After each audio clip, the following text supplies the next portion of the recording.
मित्रांनो, अगदी 3 वर्षापूर्वी कन्नड फिल्म इंडस्ट्रीमधून ऋषभ शेट्टी लिखित, दिग्दर्शित आणि मुख्य भूमिकेत असलेला कांतारा एक असा चित्रपट आला ज्याने संपूर्ण बॉक्स ऑफिस हलवून काढलं होतं.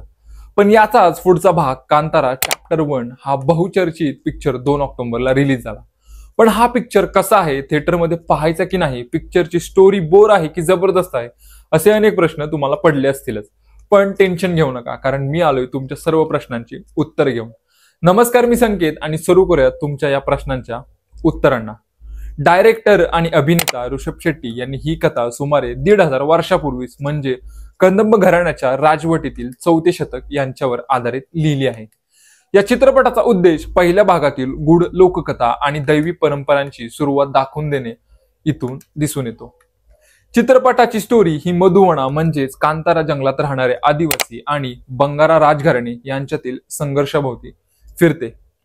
ऋषभ शेट्टीने साकारलेले बर्मे हे आदिवासींचा मुख्य योद्धा आणि नेता असं आहे. त्याचं पूर्ण बालपण एका वाघाच्या संरक्षणाखाली गेलेलं आहे असं या पिक्चर मध्ये दाखवलं आहे आणि त्याची नियती या जंगलाच्या संरक्षणासाठी जोडलेली आहे आणि आपल्या जमानींची प्रतिष्ठा आणि त्यांच्या हक्कासाठी लढणारा नायक असं हे पूर्णपणे कॅरेक्टर दाखवलं आहे.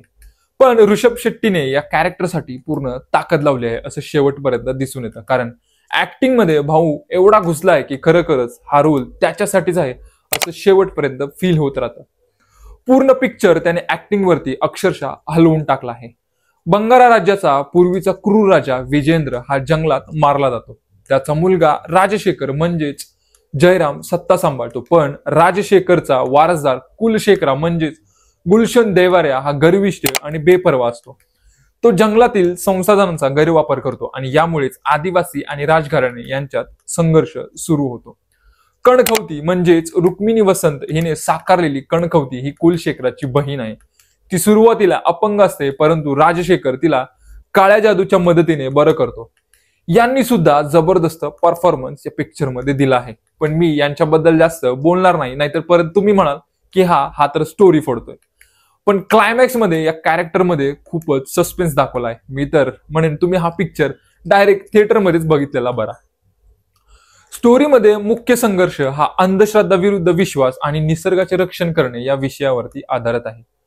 कुलशेखरा राजा जंगलात घुसून आदिवासींच्या गावांना जाळतो. हे राजघराणं फक्त जमीन मिळवण्याचा प्रयत्न करत नाही, तर ते जंगलाच्या संरक्षकांना म्हणजेच वनदेवता यांना संपवण्याचा प्रयत्न करतात. पंजरुली आणि गुळिका या आदिवासींच्या दैविक शक्ती कशा जाग्या होतात आणि ते आदिवासींच्या रक्षण कसं करतात हे या पिक्चर मध्ये दाखवलं गेलं आहे. कुलशेखराच्या मृत्यूनंतर राजशेखर आणि कणकवती म्हणजेच रुक्मिणी वसंत आदिवासींना भूतकोला या विधीसाठी आमंत्रित करतात. आता हा विधी काय आहे हे सांगणं काही बरोबर नाही, नाहीतर परत अगदी तुम्ही म्हणाल हा तर भाई पिक्चरची स्टोरी फोडतोय. पिक्चरचा क्लायमॅक्सने सर्व पिक्चर फिरवून टाकला आहे आणि जबरदस्त एनर्जी, भावनात्मक आणि दैवी शक्ती काय आहे हे पाहण्यासारखं आहे आणि इकडेच अंगावरती काटे येतात. चित्रपटाला प्रेक्षकांकडून संमिश्र प्रतिक्रिया मिळाल्या असल्या तरी VFX आणि अरविंद एस कश्यप यांची सिनेमॅटोग्राफी याचं कौतुक सगळीकडे होत आहे. याचा प्लस पॉइंट म्हणजे अजिनीश लोकनाथ यांचं म्युझिक यात अजून जान टाकले आहे.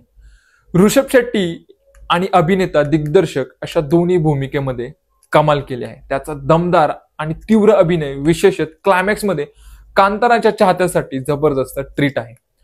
रुक्मिणी वसंतनेही आपल्या भूमिकेत छाप पाडलेली या पिक्चर मध्ये दिसून येते. हा पिक्चरचा पहिला भाग थोडा स्लो असला तरी एंगेजिंग आहे, परंतु काही ठिकाणी नको असलेल्या विनोदामुळे थोडा कंटाळवाणू वाटू शकतो. पण ओव्हरऑल पाहाल तर हा पिक्चर सुद्धा धडाका करणार हे नक्कीच.